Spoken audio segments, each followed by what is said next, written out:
How's everybody today? Kind of missed you all. Great to see everybody.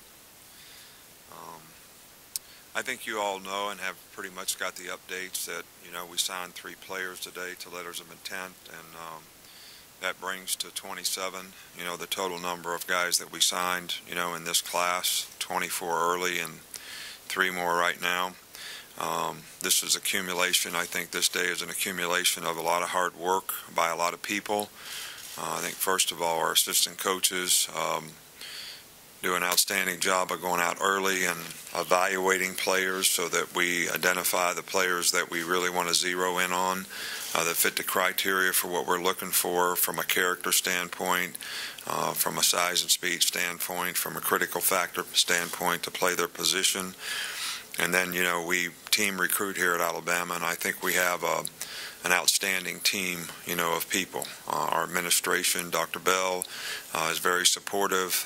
The faculty, the university community is very helpful in terms of, selling to these players what they need to know about their academic program and what their academic interest is and how they're going to develop careers off the field.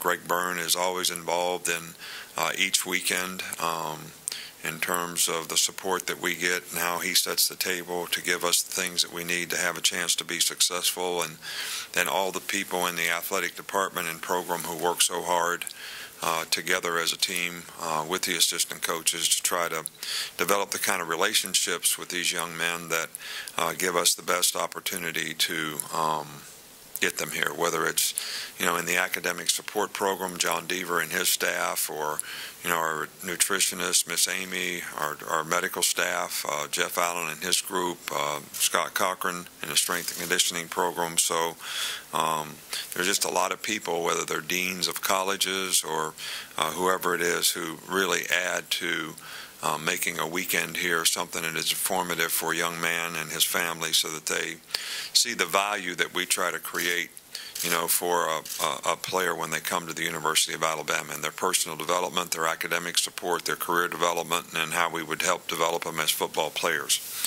So we've identified what our needs are on both sides of the ball. You don't always get all the people. You don't always satisfy all the needs, but we were really fortunate this year to satisfy a lot of the needs that we have. Having 15 early enrollees, that are here right now is going to really be helpful to their development and to how they can contribute to our team next year. I think it's easier for those guys to get socially and academically sort of acclimated to the university because they don't have as much time commitment in football, and it certainly is, the learning curve for them is a lot better in terms of the time that they have to learn what they can do to try to contribute to the team next year. I think it's also important that our fans, our alumni, the people who support the program, create the atmosphere and environment on game day that these young people see when they visit around here is, really important. That players want to be a part of that kind of spirit, that kind of tradition, and I think our alumni, our fans, and our supporters certainly do an outstanding job of that. I know that everybody likes to talk about how your class is ranked, how your class is rated, and all those types of things, and I think we're excited and very fortunate to have the kind of class, the number of quality student athletes that we have in this class, and what those guys can contribute to sort of helping us continue to have a successful program here, both on and off the field. But the opportunity that they have as individuals is outstanding, and the relationships that we want to develop with them to help them grow and develop as people, students, as players is instrumental. But I think our focus is always on, development with players, and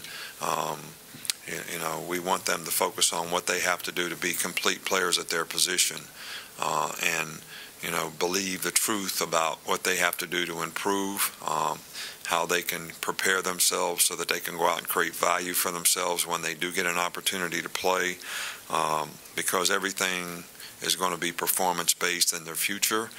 So that's what we want to help them do, continue to grow and develop so that they can perform well when they get the opportunities. If you really wanted to evaluate a recruiting class, I guess if you looked a couple years down the road and said, well, how many of those guys really developed into being something that they were sort of, thought that they could be, that would be a much truer evaluation of a class. But we certainly feel fortunate that we're able to attract the quality of people. We certainly satisfied, we wanted to recruit a lot of linemen in this class, and to get 5 offensive linemen and 6 defensive linemen was probably a really good thing. Felt like 5 defensive backs was a really good thing for us. A couple running backs to replace the guys that, we lost this year. A couple young quarterbacks to try to develop to see if they can create some competition at that position. So there's a lot of good things in this class. Okay, Coach, we'll start in the back left with Cecil.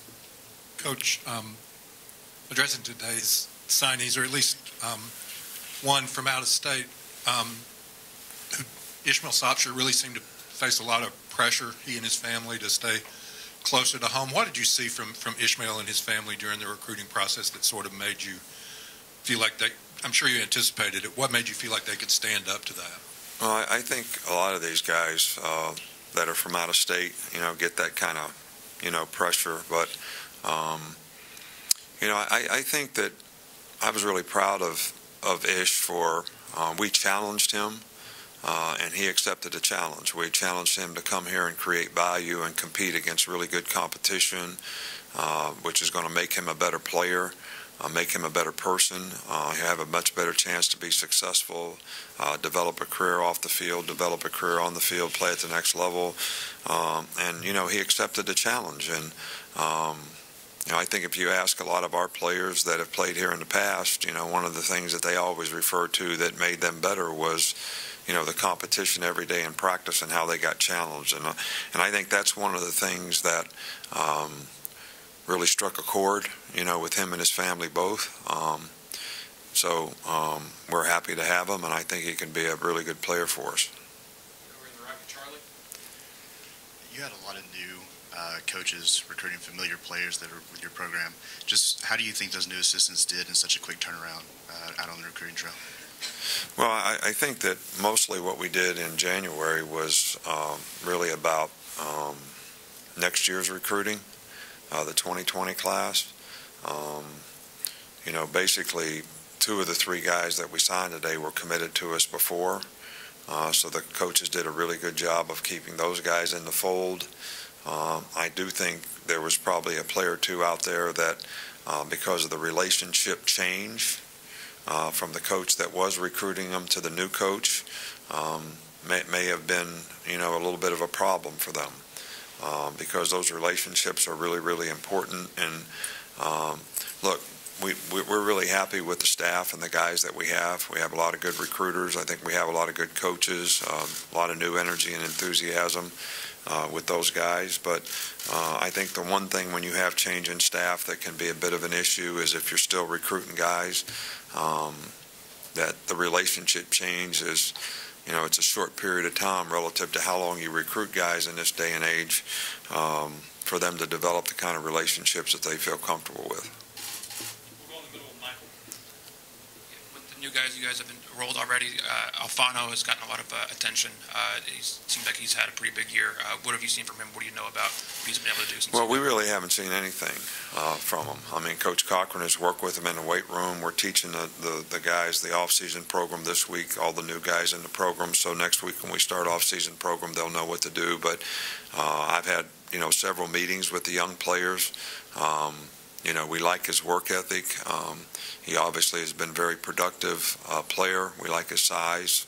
What we've seen of him in high school is the same thing you've seen of him. And, again, we're going to focus on his development, and hopefully he's someone who can help us, early on. We're going to need some depth in the defensive line, and I think we have 3 of the young players here now, and we'll have 3 more in the fall or in the summer.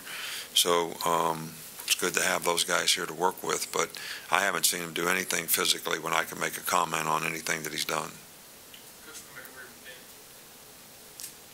You mentioned taking most of the last month to recruit guys in the 2020 class. Is that a big change for you from previous years around this time of the year? Well, I don't think there's any question about it. I think that when, we made this early signing date, there was a lot of us that made the statement that this would become the signing date, the early signing date. And I think as you saw the number of players percentage-wise go up that signed early this year versus those that waited, I think that's sort of coming true. So that's changing the recruiting calendar in terms of how rapidly you have to recruit guys. It also changes the what do you do in January? If we're only recruiting a handful of guys, which we may have been recruiting 8 or 10 guys, to get 3 or 4 guys, you're spending most of your time going around looking at juniors, looking at next year's class. So this has become a little bit more like spring recruiting, even though you can't evaluate the players other than in the weight room if you see them lifting weights because they're not in spring practice at this time for the most part. But it has changed the dynamics of what you do in January. It's also changed the dynamic of what you do in December because now everything's sandwiched into a short period of time. You got more to do. You play in the SEC championship game, you lose 1/3 of the time you have to recruit in December. Then you have 2 weeks where you can recruit. Then you're getting ready for a game and it's signing date and you're out there practicing the same day at signing date. So it's changed all those dynamics as well. When taking stock of the offseason, did you look through it through the prism of what happened against Clemson, and and is there a danger of maybe taking too much stock from one result? Oh, I don't think so. I mean, to me, we kind of have the Alabama factor around here that has always helped us be successful. That's having a team that plays with a lot of discipline. It's having a team that everybody sort of is responsible and accountable to do their job at a high level and a standard, and everybody puts the team first. All right, so that's the standard. And it's up to the individual players on the team to do that. And if I thought that we weren't doing that in 1 game or 10 games, I would address it with the players and make sure that everybody was on board, with those principles and values that's helped us be successful. So, and I don't think we played in that game like, with the Alabama factor. So everybody needs to understand that and respond to it. If you lose your humility, it's sort of creates I'm above doing things the way I need to do them to prepare for a game and go play in a game against good competition.